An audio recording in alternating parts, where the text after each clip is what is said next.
traces its way back to Christianity, one traces it back to the Greco-Roman pagan world. And those two traditions have been going on for 2,000 years, and they're colliding in University College London hospitals. So we live in very confusing and challenging times, and if you come expecting some nice, simple answers to complex, difficult questions, then I'm sorry to disappoint you, because, as I'm sure you know, there are no nice, simple answers to these profoundly troubling and complex questions which technology has raised. So I came as a medical student to London in 1972 and started going to All Souls Church just by Oxford Circus. And the reason I went there was actually not because of the wonderful biblical preaching, but because they had an orchestra. And I played the trumpet and was quite keen to play in the orchestra, I have to admit.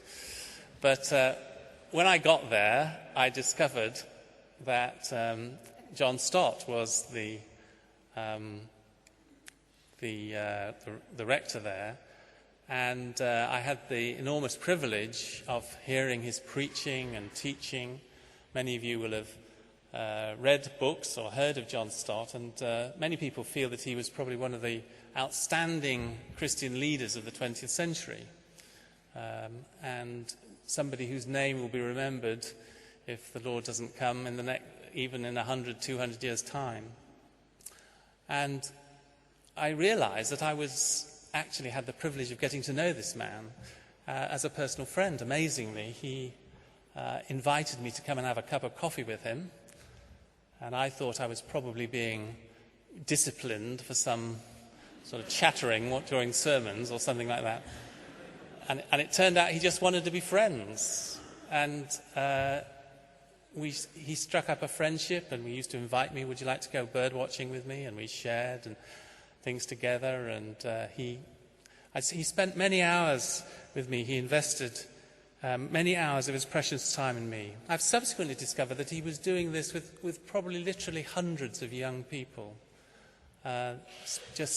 We just never talked about in public, but he was just being friendships. And this is this spiritual friendship. This is what I experienced it, and this amazing privilege. He listened to my questions and my debates. He shared his heart and his concerns with me. He challenged me. He encouraged me. At one stage, I was thinking of becoming a preacher like him. And I talked to him about it, and he listened very carefully. And then, gently but firmly, he pushed back and he said, I think God has called you to be a doctor, and you should stand up for Christ in the world of medicine. And he was absolutely right. It was what God had called me to be, and I'm so grateful for his friendship and his wise advice. So one of his great themes, he talked about it repeatedly, is the importance of building a bridge between the world on the one hand of the Christian faith, the world of the Bible, and on the other hand, the secular modern world. And he said that the problem is there's a deep chasm between these two worlds. On the one hand, you've got the biblical world, a pre-scientific, agricultural, rural economy, a world in which God speaks in thunder and donkeys talk. And then you've got the modern, post-Enlightenment, scientific world with all its challenges and its cynicism and its despair and its complexity. And he said, our job, if we're going to be faithful to Christ, is we have to build a bridge which is rooted on both sides. We have to find a connection. And he actually talked about he said there were two failed bridges. One bridge is completely rooted in the Bible. It's totally sound and orthodox and biblical, but it fails to make contact with the modern world.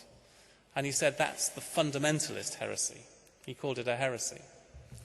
And then there's the opposite.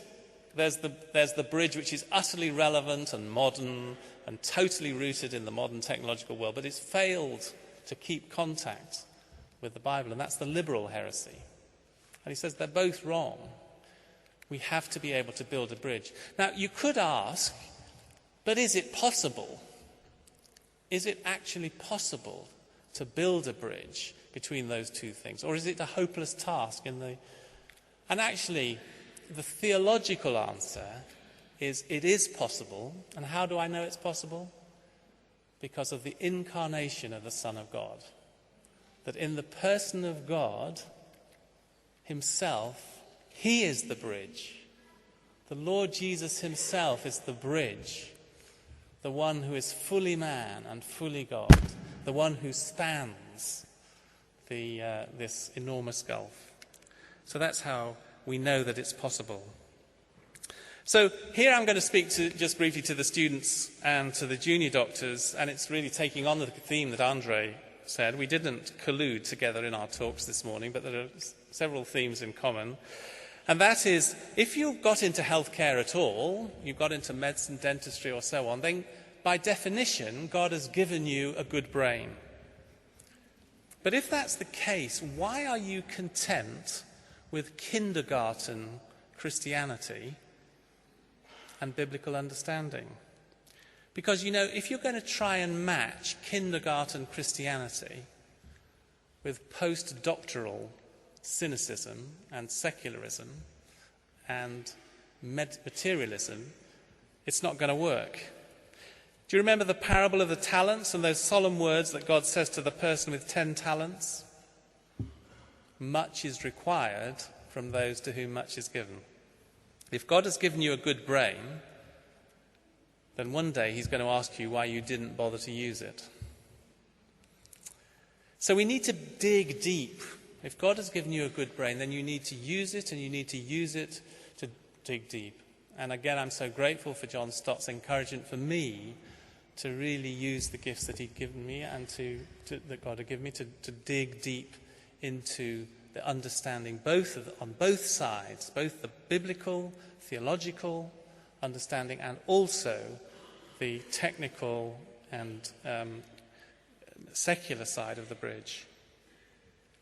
And part of building that bridge is understanding the signs of the times, understanding what is happening in the world of healthcare.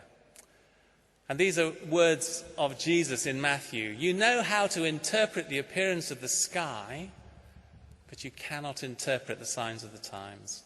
We need to learn how to interpret the signs of the times. We need to have eyes that are watching.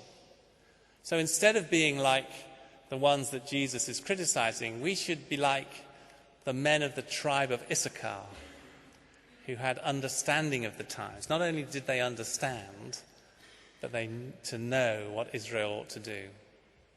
And may God raise up for us new men of Issachar and women, people who know and can understand the signs of the times and know what Israel ought to do. I said that we live in confused and confusing times, and this is very relevant to the recent debates about euthanasia, including in the UK. As you may know, there's been a very major, high-profile debate just last week in the House of Lords in the UK, considering whether to introduce assisted suicide legislation into the UK. And in many of the arguments were discussed. It was a very high-quality debate. You can actually download the debate in a document called Hansard from the internet. And if you want a summary of the arguments at a high level, it's actually a very good update on the arguments. But if you look on the arguments in favour of euthanasia, they boil down to two fundamental arguments. There is the argument about compassion, which basically says, I am such a caring person that I have to help you kill yourself. Or, of course, it could be, I'm such a caring person that I have to kill you. That's basically the argument from compassion. Or there's the argument from autonomy, autonomos, that basically means I make my own laws, I make my own rules. And the argument says every person has the right to choose the time and the manner of their death. I mean, if modern people can control everything else about our lives, why on earth can we not control this single most important thing? How and when I'm going to die. That's the argument from autonomy. And sadly, the whole debate has got much more confusing because some very prominent Christian leaders have come out in favour of changed their minds. And so Lord Carey, has used the argument from compassion. He said, when a suffering person makes repeated pleas to die, it seems a denial of that loving compassion, which is the hallmark of Christianity, to refuse to allow them to fulfill their own clearly stated request. So Carey has brought the argument from compassion, and lo and behold, Archbishop Tutu has brought the argument from autonomy. So he says, I've been fortunate to spend my life working for dignity for the living. Now I wish to apply my mind to the issue of dignity for the dying. So here the argument is about dignity, it's about autonomy, it's about choice. So here are these two arguments of compassion and autonomy. Now, notice why these arguments are so powerful and so confusing. It's because they are half true. It's because they are manipulations of the Christian truth. And isn't that exactly what the evil one likes to do? He's not creative, genuinely creative, but he's very good at taking the good stuff and twisting it. And these arguments from compassion and from autonomy is the Christian truth, but it's twisted. So as Christians, we believe passionately in compassion and love for our patients, especially for those who are suffering. But the heart of Christian compassion and Christian love is this. It's a way of saying to another, it's good that you exist. It's good that you're alive. It's good that you're in the world. So the interesting thing is that what this new pseudo-compassion is saying, it's bad that you exist. It would be much better for the world if you didn't exist. But that's not Christian compassion. Christian compassion always says, it's good that you exist. It's good that you're in the world. Similarly, as Christians, we should be passionately in favour of freedom and choice, and wherever possible, we should be giving our patients as much genuine freedom and choice as possible, treating them with respect and honouring their unique identity. But in Christian thinking, freedom is freedom within the limits of God's moral order. Freedom to become the person I was meant to be. It is not autonomy, autonomos, I make my own laws. That's not true freedom. That's bondage. A bondage to self. I like this quote from H.L. Mencken. There's always an easy solution to every human problem. Neat, plausible, and wrong. And that's what euthanasia is. It seems so neat, so plausible, so satisfactory, but it's wrong. It's not just euthanasia, though. There are many other challenges, and I haven't time to go on to them in detail, but one of the real challenges for the future is the blurring between the animal and the human and the machine. So in traditional thinking, in Christian thinking, these three categories are quite separate. But what's happening is that the distinction between the animal and the human is blurring. What's the difference? We're just primates, we're carbon-based life forms, and we've just got a bit more cortex than a chimpanzee, but we're all the same, really. And then the difference between the human and the machine is blurring. After all, what's the difference between my brain and a computer? I mean, a computer, they're both the same, it's just that one is made out of silicon, a computer made out of silicon, and mine is a computer made out of meat. It's the same thing. So this merging, blurring and confusing of what it means to be human. And technology is a very complex and strange thing. Technology is not simple, it's very profound, and it's basically about mastery, about control. And we need to think more deeply about technology and what it means. So there are some modern plagues that are sweeping through the world of healthcare. There's euthanasia and medical killing, there's materialism, there's inhumane medical technology, there's injustice and corruption. They're all sweeping through across the world. Where you are, which region you come from, will vary which plague is sweeping through your your particular care. But